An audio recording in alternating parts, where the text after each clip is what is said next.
Hello, I'm back again with another book review for you this time, and this time it's a double book review, and spoiler, I actually enjoyed both of these books, so hooray.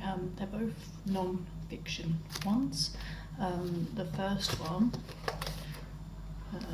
which has taken me a bit of time to read, is the Mindful Way Workbook, and it took a while to read because it's the 8-week program to free yourself from depression and emotional distress.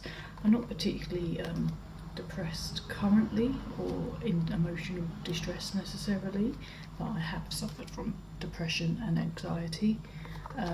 So this is I enjoyed this book. Each chapter was a week, and it's full of great little mindfulness exercises to help you stabilize and perhaps help you through low moods. A lot of them were kind of meditative practices, like taking breaths, mindful breaths. But there were other more practical things as well, like mindful eating and some movement practices as well. So yeah, there's not an awful lot I can really say about this particular one, but I did enjoy it. I didn't, to full disclosure, I didn't practice it fully as it's meant to be. It actually comes with an audio CD with the meditations and stuff on, which I didn't use, so I just did it off my own back, so I didn't necessarily spend the full amount of time that I should have done dedicating to some of the practices, but I did them as best as I could, and I still got something out of this book. So I think that speaks high volumes that I didn't do it properly as such, but I did still manage to get something out of the book. Like there's certain practices in there that I will take up on a regular basis and will remember, and also some kind of good solid advice in there as well.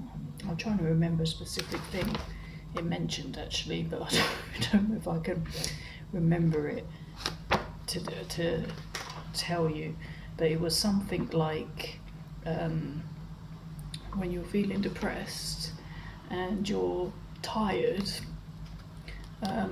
it's better for you not to sleep because it will make you more tired.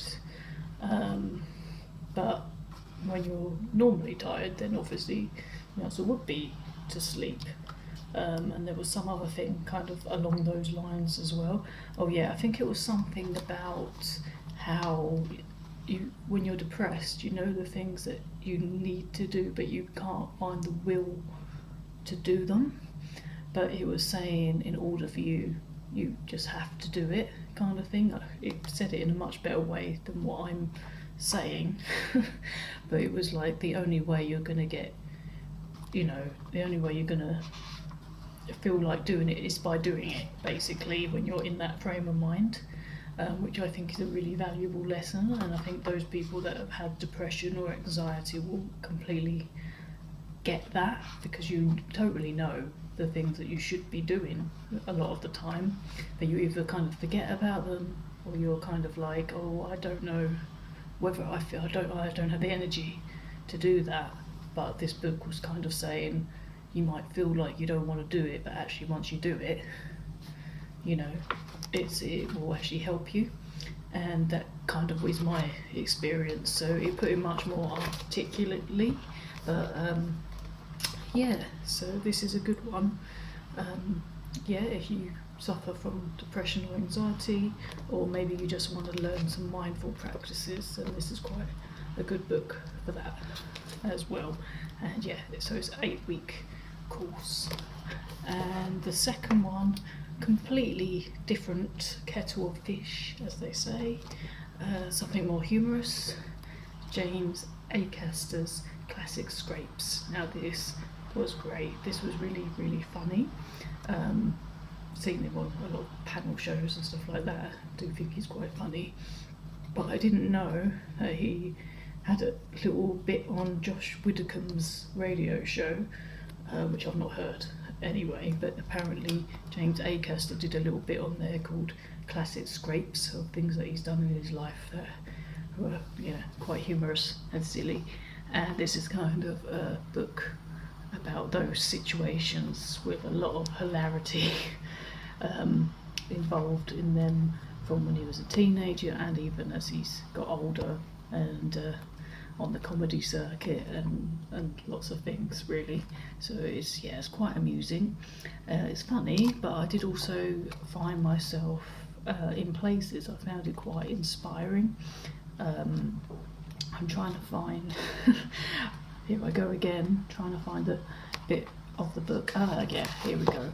I found it. He talked about when he was 18, he tried to do a load of things that he did a week. He tried to attempt a week of things he'd never done before, and one of those things was doing a skydive, and he ended up with in a really embarrassing situation that he fell asleep during it, and ended up kind of landing on his back with his instructor underneath him, and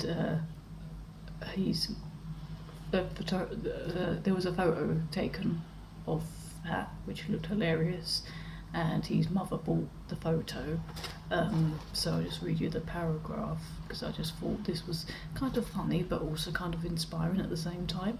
It says, "As I lay on my back, my instructor patiently laying underneath me because he was unable to get up till I got up. Someone ran over and took our photograph. Later on, my mum bought that photograph for £5. I look like I've completely passed out in the photo, and my instructor is looking off camera at some of his mates with a look on his face that says, 'Why is it always me?' The photo is still on display in my parents' house and serves as a reminder that while I die one day, there are some things that are way worse than dying, and it's important to experience those things while we're alive in order to put death into perspective. That way we won't get too down about our own mortality." So it's kind of humorous, but also I think it's actually quite a valid point.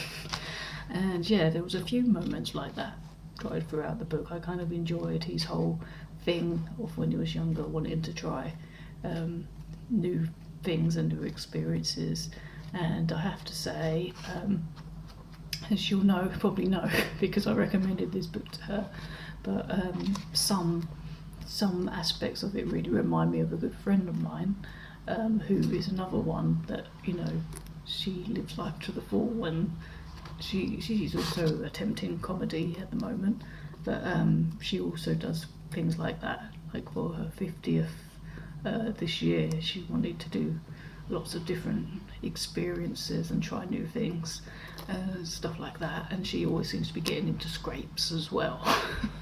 So it kind of reminded me, and she's also a really inspiring person as well as a humorous one. So I think they have a lot alike, so there was also that point for me. But so this one, if you like humour, then this one is pretty funny, real life humour, not silly, but also real life. So very entertaining.